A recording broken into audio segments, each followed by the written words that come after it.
we will discuss velocities and acceleration. I'll start with something simple. I have a motion of an object along a straight line. We call that one-dimensional motion. And I'll tell you that the object is here at time t1, at time t2 it's here, at time t3 it's there, time t4 it's here, and at time t5 it's back where it was at t1. And here you see the positions in x where it is located at that moment in time. I will define this to be the increasing value of x. It's my free choice, but I've chosen this now. Now we will introduce what we call the average velocity. I put a bar over it, that stands for average, between time t1 and time t2. That we define in physics at x as time t2 minus x at time t1 divided by t2 minus t1. That is our definition. In our case, because of the way that I defined the increasing value of x, this is larger than 0. However, if I take the average velocity between t1 and t5, that would be 0 because they are at the same position. So the upstairs is 0. If I had chosen t4 and t2, average velocity between time t2 and t4, you would have seen that that is negative because the upstairs is negative. Notice that I haven't told you where I choose my 0 on my x-axis. It's completely unimportant for the average velocity. It makes no difference. However, if I had chosen this to be the direction of increasing x, then, of course, the signs would flip. Then this would have been negative, and this would have been positive. So the direction that you are free to choose determines the signs. The location where you put your 0 is not important, but signs in physics do matter. Signs are important. Whether you owe me money or I owe you money, the difference is only a minus sign. But I think it's important for you. Now I will give you not only the positions as I did here on the x-axis at discrete moments in time, but I'm going to tell you exactly where the object is at any moment in time. Here you see an xt diagram. So you see that at t1 the object is at position xt1. This is the road of the object. This is the straight line where it's moving. It starts here and it goes to this position, it goes to this one, it comes back to t4 and it comes back here. I will tell you now every moment in time in between.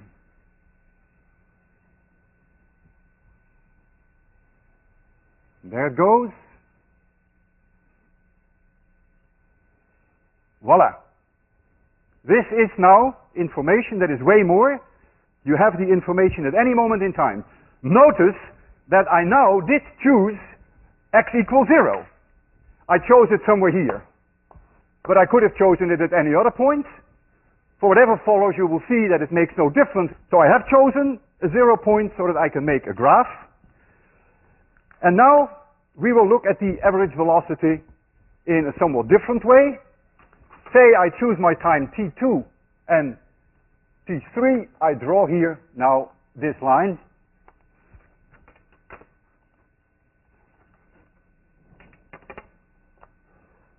And this angle I call alpha. And this part here I call delta x. And this here is delta t. And so you could write now, if you're careful about your sign convention, you could write down now that the average velocity equals delta x divided by delta t. But be careful, if the angle is positive, I call this a positive angle, then the average velocity is positive. But if I have a negative angle, then the average velocity would be negative. For instance, between t4 and t5, if I draw this line, then this angle here is negative, and so the average velocity between t4 and t5 is now negative. Again, if I had changed the 0 point, you would have found the same values for the average velocity. The only difference would have been the position of the curve in that plot. There is a very big difference in physics between speed and velocity. The average velocity between time t1 and t5 is 0, but the average speed is not. The average speed is defined as the distance traveled divided by the time that it takes to travel that distance. Now, what is the distance that the object traveled between time t1 and time t5? Well, the object started at a position here on this x-axis, and then it went up, reached the highest point here, so I'll make a drawing for you here, reached the highest point here, then it went down, and then when it went here, it went up again, and it comes down again, and it's back. And in order to find the average speed, you would now have to know exactly what this distance is, add up this distance, add up this distance, and this distance. And if that distance altogether were, for instance, 300 meters, and if the time between t1 and t5 were 3 seconds, then the average speed would be 300 meters divided by 3 seconds. That would be 100 meters per second. So the average speed would be 100 meters per second, yet the average velocity would be 0. If you look at the location t3 and t2, and I bring t3 closer and closer to t2, then this angle of alpha will increase. And I can go to the extreme that I bring t3 almost right at t2. The angle of alpha will then be tangential to this point. This will then be my angle of alpha. And now you will understand how we define the instantaneous velocity at time t, which is different from an average velocity between two time intervals. The instantaneous velocity, v, and I pick a random time t, equals the limiting case for x measured at time t plus delta t, minus x measured at time t, divided by delta t, and I do that for delta t goes to 0. So think of this as being t3 and this as t2. I bring t3 closer and closer and closer to t2, and the time between them then goes to 0. And this is something that you undoubtedly recognize. That's the first derivative of the position versus time. And now comes an equation, which is one of the very few that I want you to remember. In 801, v equals dx dt. This is one that you must remember not only in 801, but for the rest of your time at MIT. And this could be larger than 0, this could be 0, and this could be smaller than 0. If the angle of alpha, the tangential, is positive, then it is a positive value. If it is negative, however, when you hear, then it is a negative velocity. And if the angle of alpha is 0, then the velocity is 0. So if we now look at this plot, we can search for the times that the velocity is 0.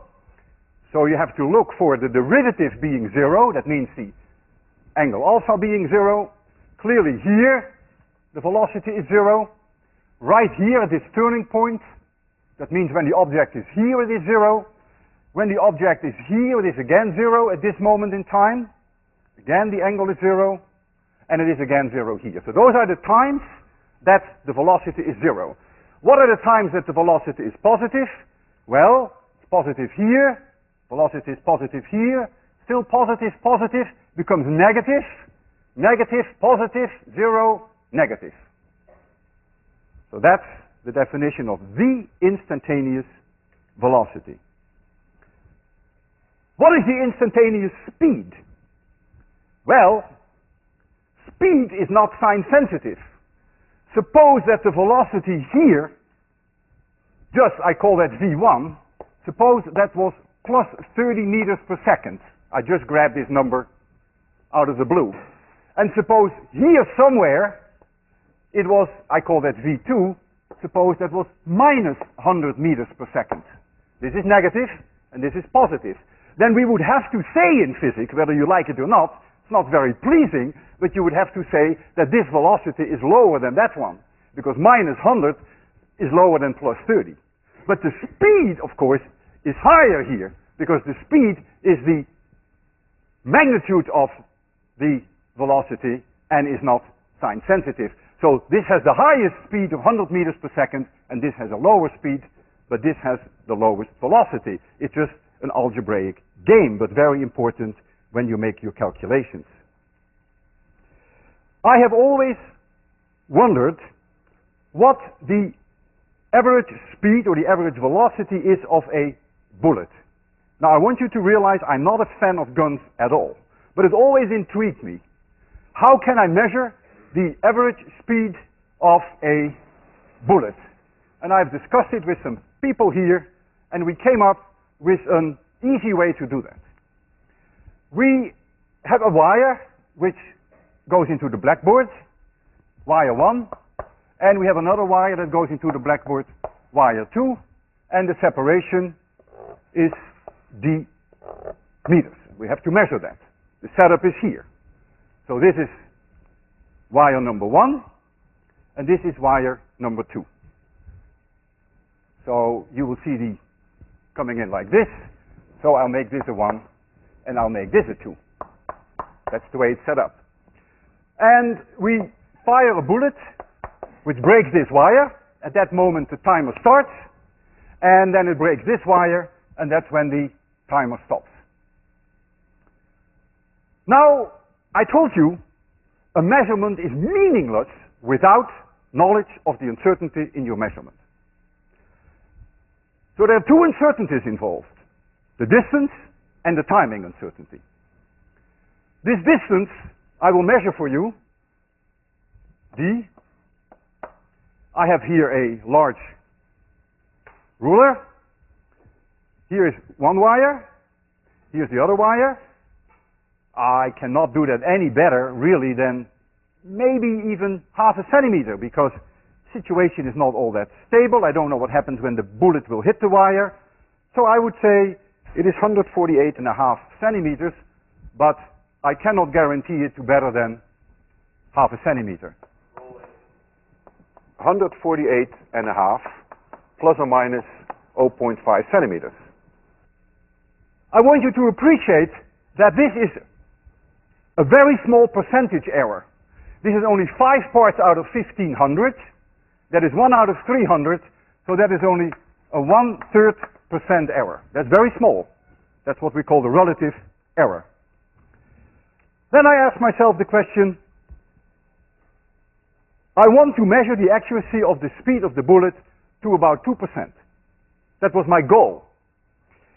How accurate should I do the timing? Well, I had to make an estimate very roughly how fast the speed of the bullet is. And I would think it is probably lower than the speed of sound. The speed of sound is 340 meters per second. I don't know whether it's 200 or 300, but it's got to be somewhere in that ballpark of the kind of bullets that we have, 200 or 300 meters per second. Let us assume that the speed is 300 meters per second. Just a wild guess. Then it would take 5 milliseconds for this bullet to cross from here to here. And if I want to make a measurement to 2% accuracy, I have to know this timing to about 1/10 of a millisecond, because 1/10 of a millisecond is about 2% of 5. So that sets the accuracy that I need to make the time measurement. And so we do have a timer. It is about accurate to about 1/10 of a millisecond, and so now I can measure that time. So I'm going to have here some time that we measure, plus or minus 0.1, and we will do the whole thing in milliseconds. but our final answer will be in meters per second. All right. I always have to think hard when I do this, because when we deal with bullets, that is no kid stuff. And as I said, I have really no experience firing guns. This is the bolt. Oh, there we go. Here's the bolt. There we go. It's in place. Before I do that, I want to check the circuit. I want to make sure that the electronic circuit is properly working. You see the timing here, right? So I do a small test just to see whether the circuit is working. Yeah. Should be working. So here comes the bullet.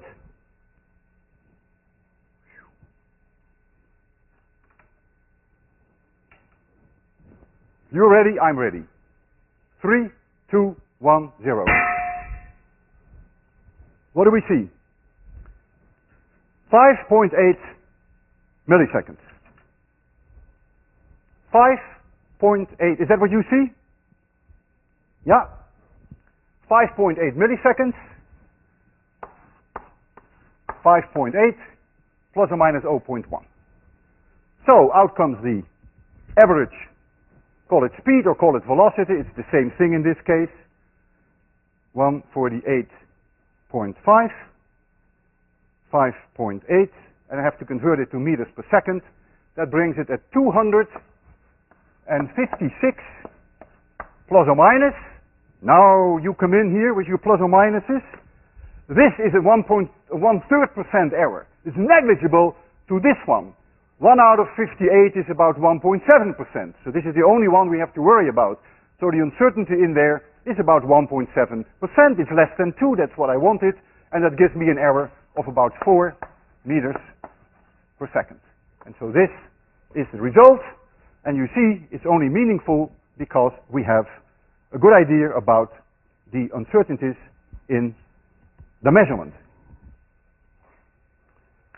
Just as we introduced average velocity, now I'm going to introduce average acceleration.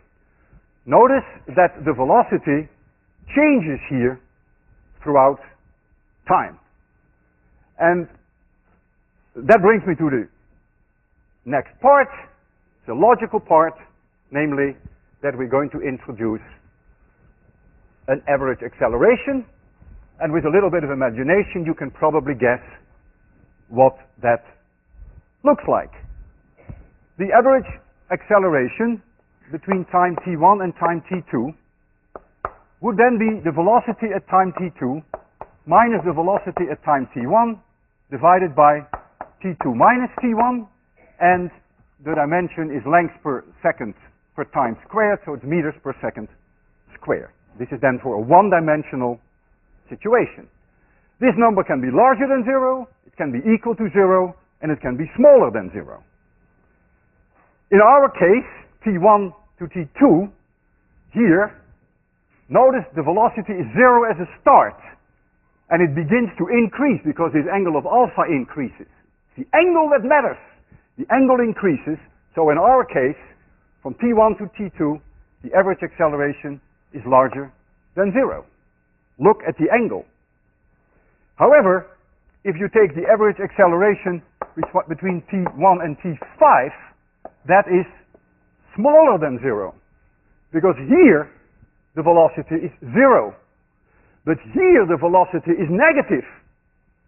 So if you substitute that in there, you get an average acceleration which is smaller than 0.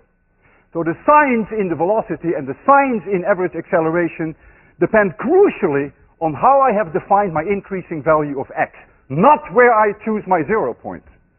If I reverse the direction of increasing x, then all my signs will change.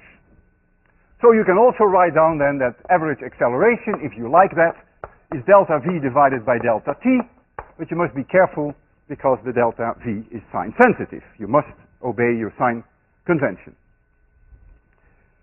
I have here a tennis ball.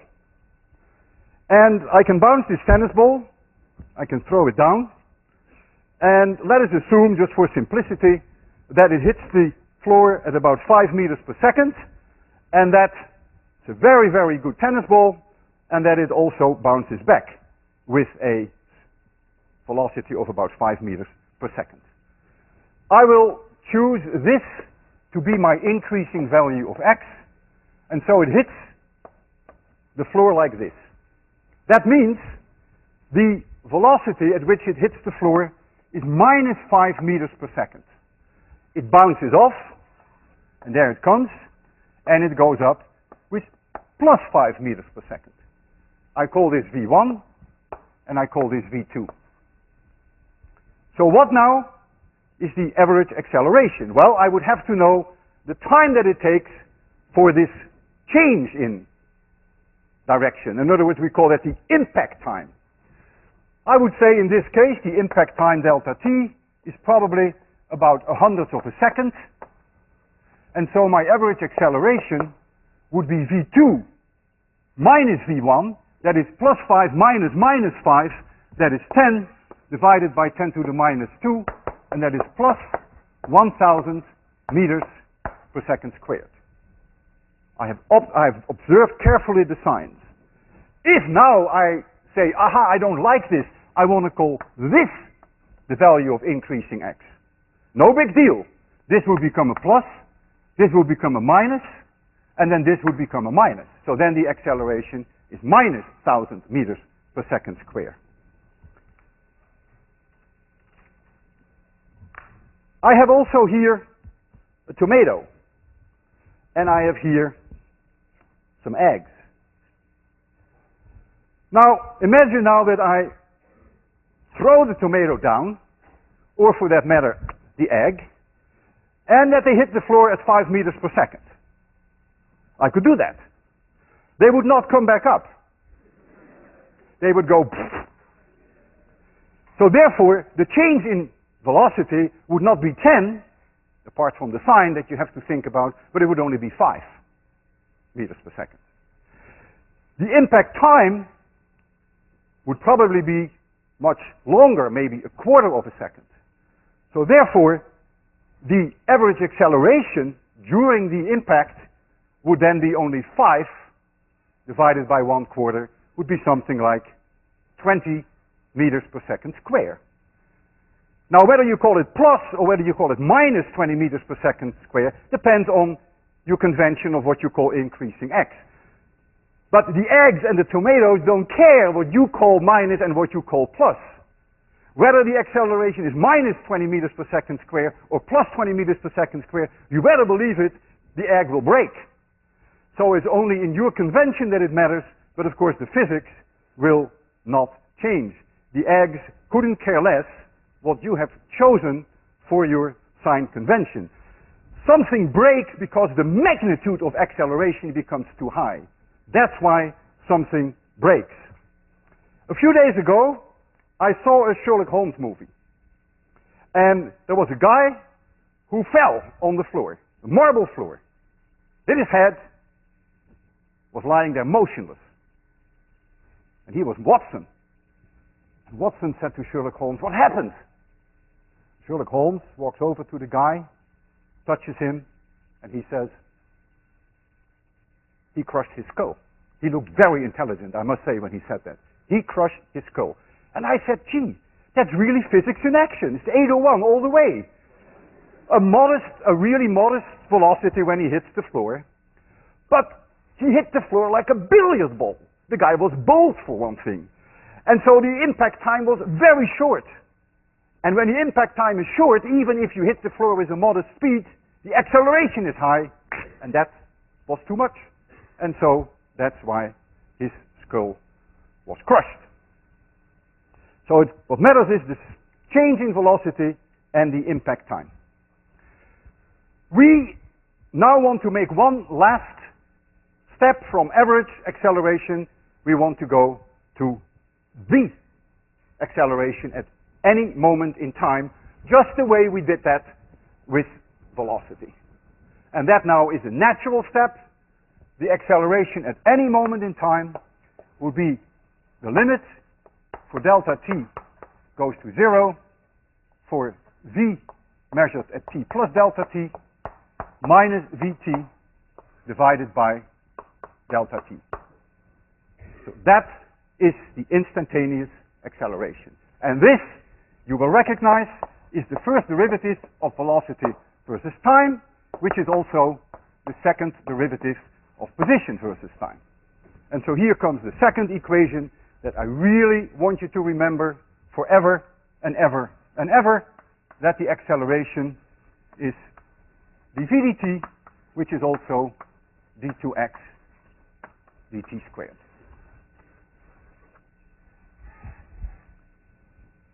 We can go to our plot and we can ask ourselves the question now, where is the acceleration 0?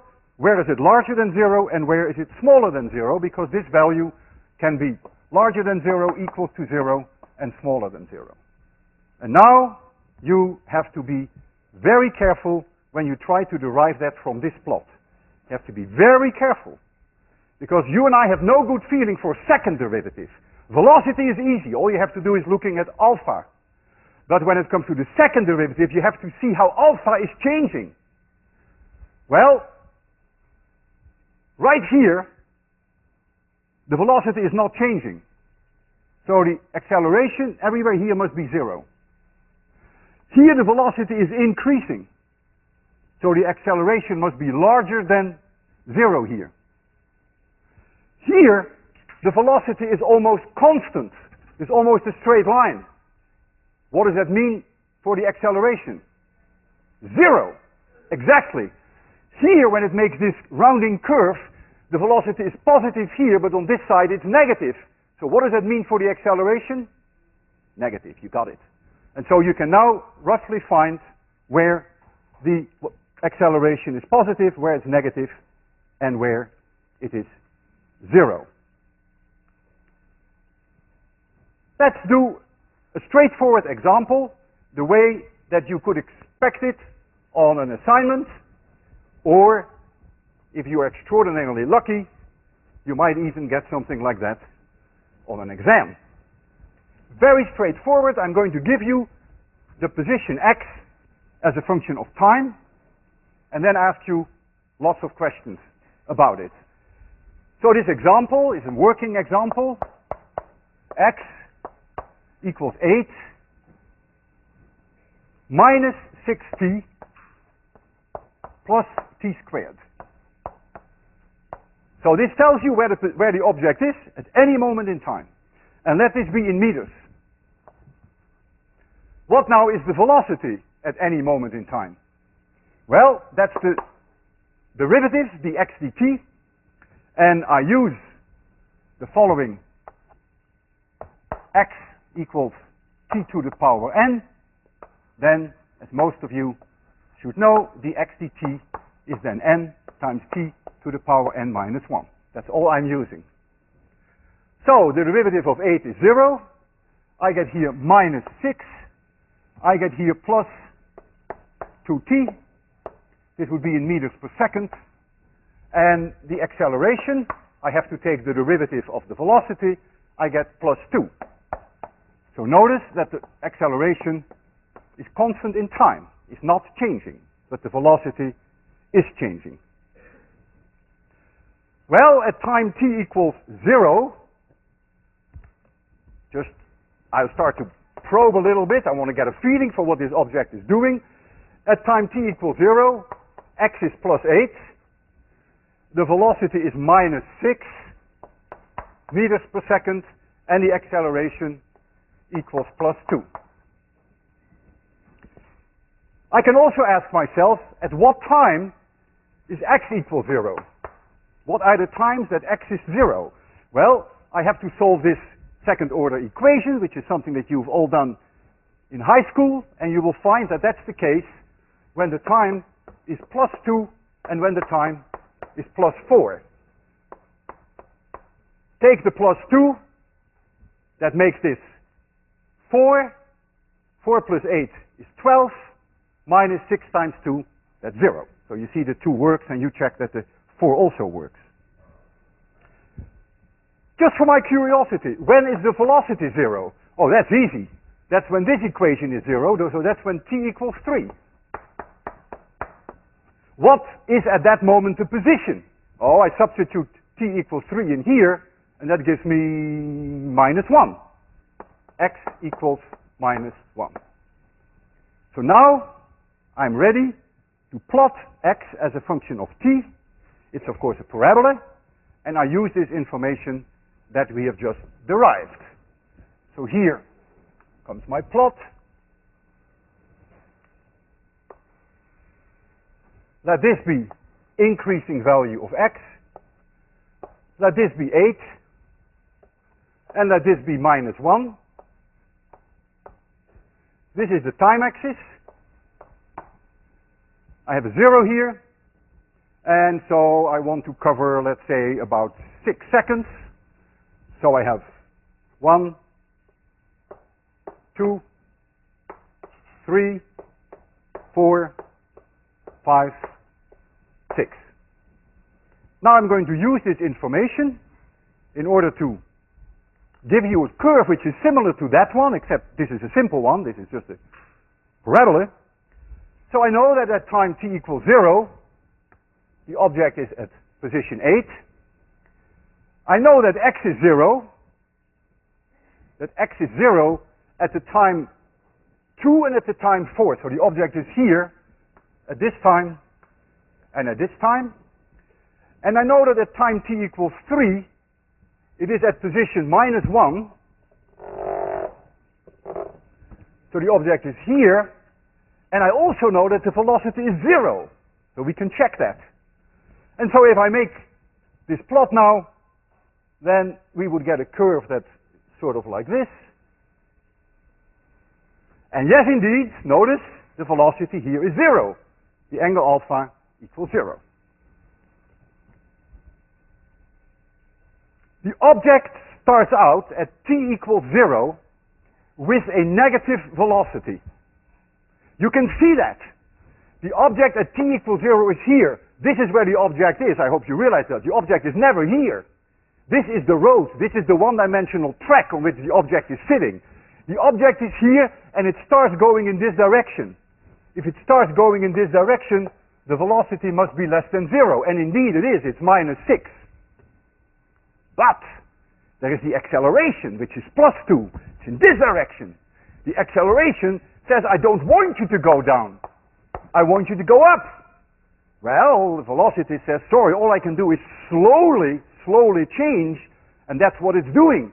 It's slowly changing the velocity, and there comes a time that the velocity is 0. So the object goes down, the velocity changes, and when it is at position -1, it has come to a grinding halt, and now it is returning. This positive value of a is now increasing the velocity, and that's what you see. I therefore bet you a nickel that if you substitute in that equation t equals 4, that the velocity better be positive. It has changed from a minus sign to a plus sign because of this positive acceleration. I bet you a nickel. T equals 4. What is x? What is v? We want to know v. 8 minus 6 plus 2 meters per second. You see, physics works. V is now plus 2 meters per second. So all that information is in there, but I want you to be able to also digest it. Don't look at that curve as just some dumb parabola, some dumb curve. Try to imagine what is happening. And only then do you get some insight. Then you really begin to get it in your brains. I now would like to write down in most general form the equation for the position and the velocity as a function of time for a one-dimensional motion whereby the acceleration is constant. So it's going to be one-dimensional again, and we have a is going to be a constant. And so the equation that I write down is the most general way that I can write it down. So we're going to get x equals some number c1 plus some c2 times t plus some c3 times t squared. And notice, oh, I already erased my example. My example is gone, but you would have seen this was an 8 before, and here we had, what did we have? We had minus 6t, and we had plus 1t squared. So you recognize these three. I can now take the derivative, and so I get c2 plus 2c3 times t, and then I get the acceleration equals 2c3. And now we get some insight into these quantities. Clearly, x1, c1, is the position of x at time t equals 0, for which we often write an x0. Because when t is 0, that is where x is. c2 is really the velocity at time t equals 0, because when t is 0, that's when c2 is v. And the acceleration is not changing with time, is 2c3, therefore c3 is half the acceleration. So this gives you some insight in the meaning of these quantities, and you can see, you can read now some physics in there. c1, c2, and c3 can independently be either 0, or larger than 0, or negative. Makes no difference. Each one of these combinations is a valid possibility in physics. When we have gravity, an object is influenced by the gravitational acceleration. And the gravitational acceleration is a constant. And we write often for that gravitational acceleration the letter g. Whether I drop an object, or throw it vertically up, or I throw it vertically down, it's all one-dimensional. It becomes two-dimensional when I throw it at an angle. I keep it one-dimensional. The acceleration is always the same. And that g, gravitational acceleration, in Boston is 9.80 meters per second square. And it varies a little bit for different places on Earth. This gravitational acceleration is independent of the mass of the object that I drop, of the speed of the object, of the chemical composition of the object, of the size of the object, and of the shape of the object, assuming that we have no air drag, assuming that these experiments are done in vacuum. Is it obvious that the gravitational acceleration is independent of all these quantities? By no means. Is it true? We think so. But I want you to appreciate that it is not obvious and it cannot be proven from first principle. Remember last time we dropped an apple from 3 meters and we dropped another one from 1.5 meters. And in your second assignment, which you haven't seen yet, I'm asking you to calculate the gravitational acceleration for me using these both experiments. And of course, I want you to also tell me what the uncertainty is in your final answer. And I'd like to help you a little bit to set it up and also to get these equations in terms of gravity. Whenever we deal with gravity, we get the g in there. So suppose here is the object at time t equals 0. It was the apple, and I call that position x0, I call that 0. I'm free to choose my 0 position, and I drop it at 0 speed. I just let it go, because that's the way we did it in class. The object goes down, and it hits the floor. Well, the general equations now, which deal in gravity, if I call this the increasing value of x, you can choose it differently. This is my choice today, is the following. X equals x0 plus v0t plus 1/2 g t squared. And g now is 9.80 meters per second square. The velocity at any moment in time equals v0 plus gt, and the acceleration is constant, is simply g. Now in my case, I have chosen t equals 0, x 0, 0, and I've chosen this 0, so these go.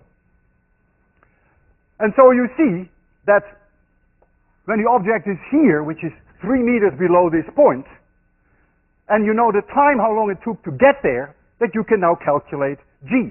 Because x would be then 3 meters, that's when it's here. We made a measurement in class how long it took, so you know the time. And so you can come up with a value for g. And you can do that for both measurements.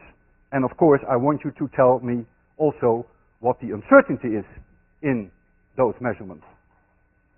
Remember that we derived last time that that the time that it takes for the apple to fall was c times the square root of h over g. And we never knew what that c was. I did a demonstration to show you that the time is proportional to the square root of h. We never knew what that c was. Now you know, because now you have the equations here, and you'll see that that c simply was the square root of 2. But I could not derive that from my dimensional analysis. Now, I want you to relax and at the same time get a little bit alert for a change. Look at this situation, v equals gt. That means when I drop an apple, and I'm going to drop another one today, that the velocity increases with time. So if I stroke this apple while it was falling, I would see the separation when it strokes to increase with time, because the velocity goes up with time. I have here an apple, or I'm going to put an apple up, about 3 meters from the floor. 3 meters. So the height is 3 meters, approximately. We know from last time, remember we did it, it was about 780 milliseconds to hit the floor. I will just round it off, and I think about it about 0.8 of a second, just to get an idea. If I strobe it twice per second, we call that 2 hertz, so my strobe is 2 times per second, then I should hit that ball when it's falling twice with my strobe light. I don't know where it is though, because when we strobe it and when I let the apple go, the two are not synchronized. So maybe the first time that the light blinks, it may be here, and the second time it may be here. But it's also possible that the first time it's here and the second time is there. And so the first thing I want to do is to test your alertness. We will blink.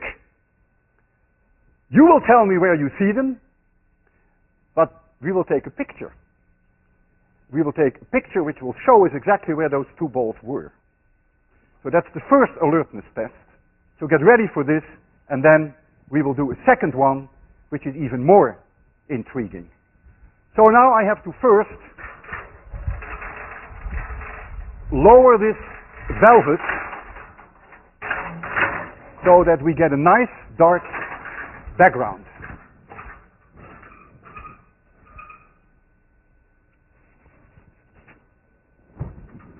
There we go.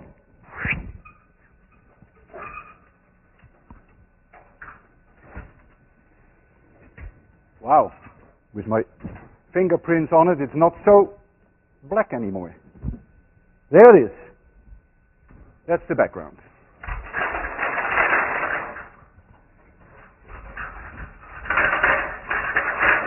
Oh, what am I doing? I need the ladder again. I have to bring the apple up. Friday is always a bad day for me. Okay. So now I'm going to bring the apple up. There's some metal here, an electromagnet, and so I throw a switch here so that the electromagnet is activated. Very similar to what we did last time. We have to put the apple up, and the apple is hanging there. There we go.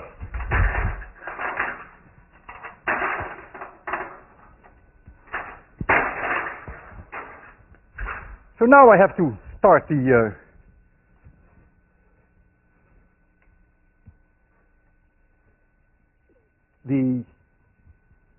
strobe. That's about 2 Hertz. That's about 2 flashes per second. And I'm going to make it pitch black. Pitch black.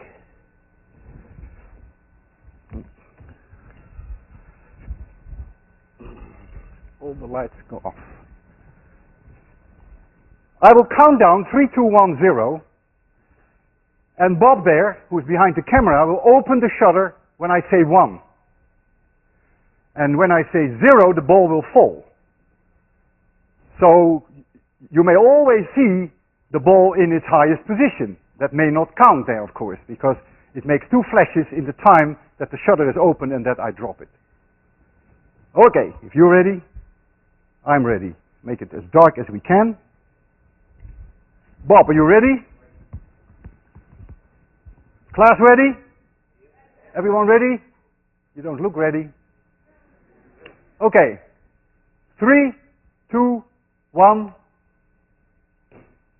That was 0. So let's look at this again in slow motion. Where's the ball? Oh boy, you try that 10 times, you never do that again. So now we are developing that picture, and I would like you to tell me where you saw the balls. Where were they, roughly? Where was the first one? How much below the highest point? Only this much. The first one. And then the second one was pretty low then. Okay. Sounds interesting. We'll take a look. While the picture is developing, I'm now going to test your real alertness. I'm going to strobe it with an unknown frequency, unknown to you. I will tell you a secret, it's a higher frequency. You're going to see more balls on the way down. I'm not going to ask you where they are exactly. All I want you to tell me afterwards how many you saw. That's all. So count them as it falls. You know you have only 0.8 seconds to count. Bob, how did the picture come out? Wow, you're good. Whoa, you're good. It was very high, actually, the first flash. Very high.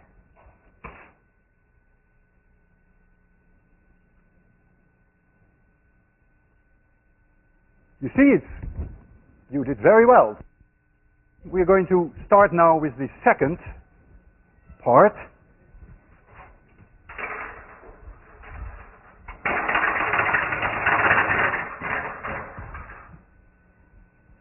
Is the audio restored? Should be. So I activated the magnet again.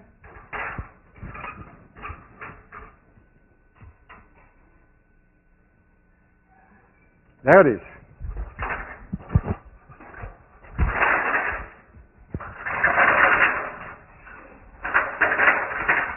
Oh, my goodness.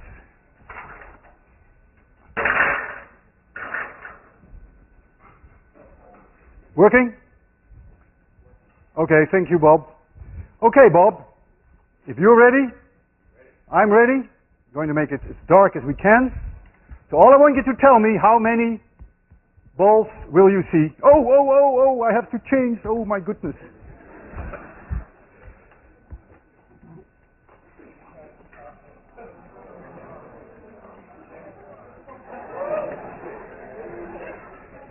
Come on, you're now at MIT. What do you think? All right, ready? Bob, you okay? Okay. 3, 2, 1.